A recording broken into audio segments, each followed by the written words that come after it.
So let's talk about those. So, what is benevolent sexism versus hostile sexism? So, benevolent sexism is kind of the beliefs and ideas that people can have in society that women should be treated a certain way or shouldn't do certain things because of their supposed natural dispositions, innate dispositions as a woman, as a woman. Um, and the reason why this is sexist is, of course, we've already kind of established that a lot of these supposed innate natural differences don't exist. So when people attribute positive traits to women that then justify them being treated in a way that is subordinate to men, they're engaging in benevolent sexism, right? And so some of those traits that people will then use to justify women's subordination are traits like supportive, loving, patient, kind, and they sound good on their face, but it becomes kind of like, oh, well, you're too kind-hearted to make tough hiring decisions. I can't imagine someone as sweet as you being able to fire someone. So, that's why you didn't get the position, Sheila, and we gave it to Brad, right? It's taking sexism. It's taking this idea that you're innately different from men, and not just innately different but inferior in some ways, and it's couching it in terms that makes it sound like you're superior or even equal in some aspects, but then you're using those same traits to kind of justify um, the subordinate position in society, why women are not dominant, why aren't more women in politics, why aren't women more women heads of companies. If you're using those supposedly positive traits that are actually perceived in society as being subordinate to the more dominant traits held by men as a justification for women's subordinate position, then that is what benevolent sexism looks like. Hostile sexism is the one that students are usually more familiar with. This is the type of sexism where you believe women are inferior and you express it in such a way that you are threatening them. Whether that means you are verbally harassing them or even, physically assaulting them, engaging upon some type of like physical violence, that is hostile sexism. Now, you might say, well, benevolent sexism seems a lot better than hostile sexism. Your textbook, though, really wants you to think of these as two sides of the same coin, because benevolent sexism requires women to display subservience.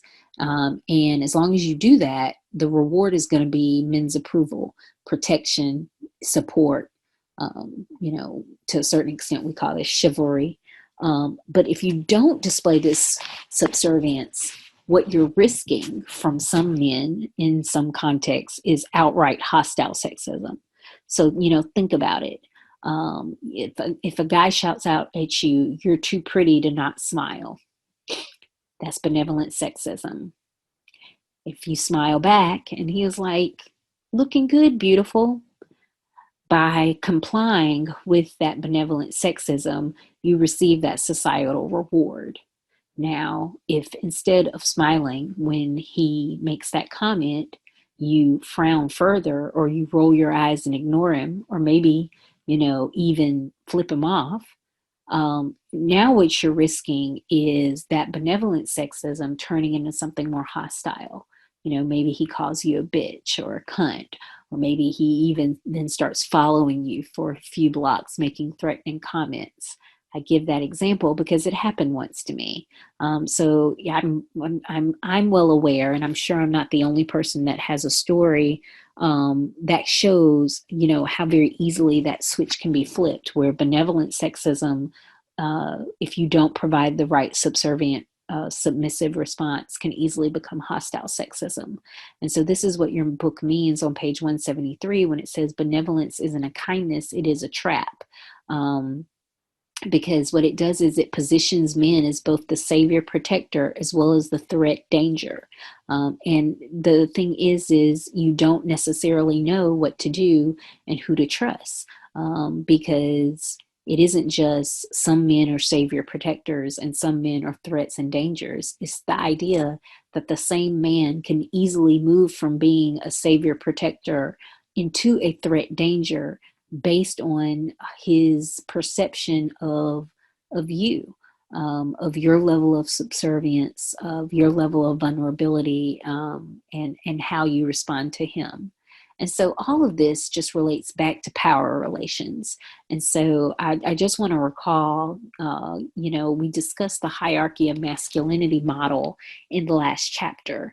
And I want to introduce the other element of it, because the person who made this model, McConnell, she talked about how, it's men who conform to hegemonic masculinity at the top, and then men who practice complicit masculinity, and then marginalized men, and then subordinate men. But she also adds women to the mix, and we didn't discuss that in the last chapter. She adds women to the mix because women also can be part of this masculinity model. Now, for her, women could potentially have statuses like social class that would make them able to uphold some elements of hegemonic masculinity and enjoy social status and protections that might even place them above, men who are marginalized or men who are subordinate. But for women who are not able to exemplify this hegemonic masculine ideal, for women who don't have other social identities that give them power and privilege, for those women, they find themselves at the bottom of the pyramid, competing for space and resources and respect, along with the marginalized men and the subordinate men. And that is why oftentimes it's not necessarily the men at the top of the pyramid who are most likely to engage in hostile sexism in particular. Sometimes it's the men who aren't even really benefiting much from this pyramid of masculinity, who are most adamant about calling out and being hostile to women. And that's the point that your book makes when they give that gamer example. That it was the gamers that had the least status, that were most likely to engage in kind of sexist insults and harassment to female gamers. And that brings us to our discussion about why being a woman is dangerous. So we talked about gendered violence last chapter with men in our discussion of hypermasculinity and toxic masculinity. We're going to build on that discussion now to kind of think about it from the woman's perspective, which is much more likely to be the perspective of the victim survivor than the perpetrator. And just, to kind of give you an extent of what that distinction looks like. If you're talking about women who've been killed by their intimate partners, 2.5% of men have been killed by their intimate partner of this opposite sex, versus 34% of total female homicide victims. So meaning about 1/3 of female victims of homicide in a 9-year period were killed by their heterosexual intimate partner. So someone, not just who they knew, but someone who they knew and loved or used to love or thought they loved. And male comparison is much lower. And that shouldn't be very surprising, because as we established when we talked about hypermasculinity and toxic masculinity, the vast majority of violent crime is committed by men, whether you're talking armed robberies, whether you're talking aggravated assaults, whether you're talking murder. There is this stalking, there is this gendered aspect. when it comes to violence. And so what we see is that men are more likely to be victims, but it's because they're more likely to be victims of male on male violence. Male on female violence is the next most common form of violence. And this is the form of violence that your textbook discusses in greater detail, talking about misogynistic murder, which is what happens when men experience aggrieved, or what is also referred to as thwarted entitlement, the sense that, women owe them a certain amount of deference and submission, and when they don't receive that, and they then murder that woman. We define that as being a misogynistic murder. And sometimes this is a man who is a former intimate partner, current intimate partner. And sometimes, like in the case of Elliot Rodgers, it's just a man who is targeting random women, not even necessarily women that he knows. Female on male murder is much less common, or female on male violence is much less common, especially if you're talking about extreme forms of violence like murder. We'll talk a little bit more about other types of violence in a second. And these rates have actually diminished in the last 3 to 4 decades as it has become easier, and there are more resources available for women to leave relationships characterized by intimate partner violence. In the 70s, 60s and 70s, up until the early 80s, when there were no laws against marital rape, when most domestic violence was underreported and then, under legislated, I guess. Some of these murders of men at the hands of their female counterparts were due to the fact of what we call violent retaliation, that at some point, if your female partner had been the victim of ongoing abuse, they would eventually violently retaliate and kill the male partner. And we've seen those types of murders. We've seen them go down in the last few decades as we've had changes in divorce laws, and we've had changes in the level of resources that are provided to people who are fleeing those types of situations. So, an increased number of domestic shelters, women's shelters, domestic abuse shelters, and those types of resources. And then female on female violence, being kind of the most rare form of gender violence. So let's talk a little bit more about intimate partner violence. The term we used to use was domestic violence. We now use intimate partner violence because it's a broader term. It captures people that have never shared a home and don't share a child. So, it captures dating violence, for instance, and former boyfriends and girlfriends who've never lived together. When we talk about this type of violence, we can characterize it in terms of 3 types of behavior: emotional, physical, and sexual. Now, this is where, of course, our data becomes very dicey, because it's not like we have very good data on emotional violence. And there seems to be at least some research that suggests that there is much more gender parity in this form of violence than the other 2. Physical violence and sexual violence are similar in the sense that some of these behaviors are less likely to be noticed, observed, and reported to the police. So we aren't going to have the same level of data for, scratching and pinching someone as we have for like punching and choking someone, especially if it resulted in a police call. Same thing with sexual, right? Even though rape is underreported, someone using sexual manipulation or pressuring you to have sex or embarrassing sexual comments, those types of behaviors are virtually never reported to the police. So I acknowledge up front that, some of our observations are going to be limited by the fact at the lower level of physical and sexual, we don't have good data, and we don't have good data about emotional violence at all. But what we do have data for, the more severe forms of physical and sexual violence, obviously it suggests that men are more likely to be perpetrators of this than women. The prevalence of this type of violence has decreased since the 1970s, but it has decreased much more so on the end of women. And I've already kind of explained how we've seen a diminishing number of women engaging in what we call violent retaliation against their abusive partners. Instead, they now have the ability, they now have more of the ability to leave with more resources than they did previously.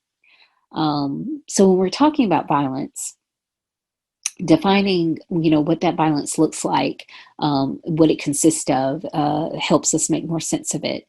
So one type of violent relationship is what we call the situational partner violence.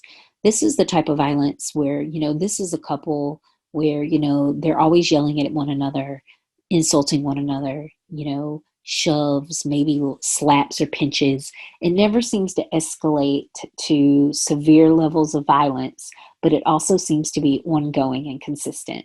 And the thing is, if a couple is in situational partner violence, that can just be the nature of their relationship. Now, I'm not saying that that's a good relationship or a healthy thing, because I don't think it is, and it is not.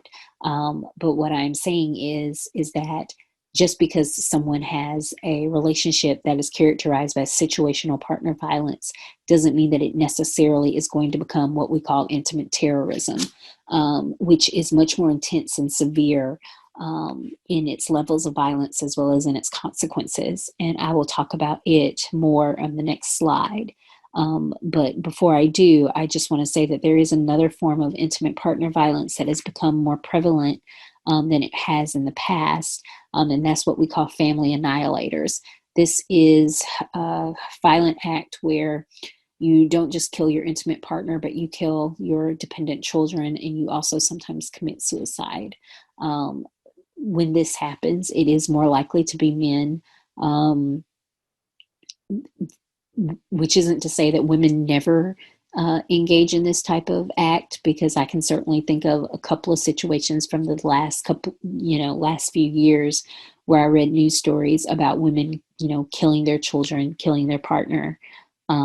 But like our other forms of severe violence, this is more likely to be have a male perpetrator. Which brings me now to the cycle of abuse, which is a cycle of abuse, used to be called the battered woman syndrome. And this is much more likely to be a characteristic of the intimate terrorism, where you have persistent, regular, violent acts perpetuated against you by your intimate partner. And those violent acts become increasingly more severe over time. So the cycle of abuse looks a little bit like this. It begins with the tension building phase. Criticism increases. Your partner is unhappy, and they're lashing out at you verbally. They perhaps yell, they swear, they're just very angry. And at some point, they reach their explosion point, which is also referred to as the cute battering incident. It can be one time, or it can be multiple times within this given period. But this is the part where the violence happens. Usually it's physical or sexual, not just emotional at this point. After this phase, you then enter the honeymoon period, also called the calm. During this phase, there are apologies, there are promises, maybe there are gifts, they take you on vacation. But at some point, this phase ends and you're back at the tension building phase. Now, the thing about the cycle of abuse in intimate terrorist relationships is that this is a repeated pattern. It's not a one-time thing. And what happens is that the explosion, the acute battering incident, becomes increasingly worse. Shoves become slaps, become closed-fisted punches, becomes choking. And the honeymoon period becomes shorter. And it becomes less characterized by apologies and gifts and promises, and more characterized by blaming, like, why do you make me so angry? Why do you make me hurt you like that? Because at this point, what your intimate partner is no longer afraid of is the person leaving. And they no longer feel like they have to grovel and apologize to the same degree. Now, the reason why that this cycle of abuse used to be called the battered woman syndrome isn't just because they imagined it only was relevant to women, but really it was because, as I said, violent retaliation rates used to be a lot higher, and that was when women who had abusive partners would violently retaliate, murder them. Now, what is important for most state self-defense laws is when that murder would take place. Now, if that murder would have taken place in the explosion, acute battering incident, in the midst of them being physically attacked and harmed, then those women would have been protected by self-protection, self-defense laws in most states. But because of the difference in size and strength in a lot of heterosexual partnerships, what was found was that for a lot of these incidents, the violent retaliation took place in the tension building phase. So women were not necessarily in imminent danger of harm the way a lot of self-defense laws are set up, to protect you in that moment. Instead, what it often looked like in paper was, that this was premeditated, and this was true, especially if you did not take into account, whether or not there had been this history of abuse in this cycle. So when the psychologists introduced this theory, battered women syndrome kind of model, it helped provide a better defense for women who were facing, these, murder charges on the basis of their violent retaliation, because it helped make sense why these murders were happening during the tension building phase and not necessarily during the explosion phase. Now, oftentimes when I would teach this material and would emphasize that women, would stay through these relationships through multiple cycles, there would always be people that would wonder, why do they stay? And, while I think this is a question that people are curious to ask, this question also is very victim blamey, right?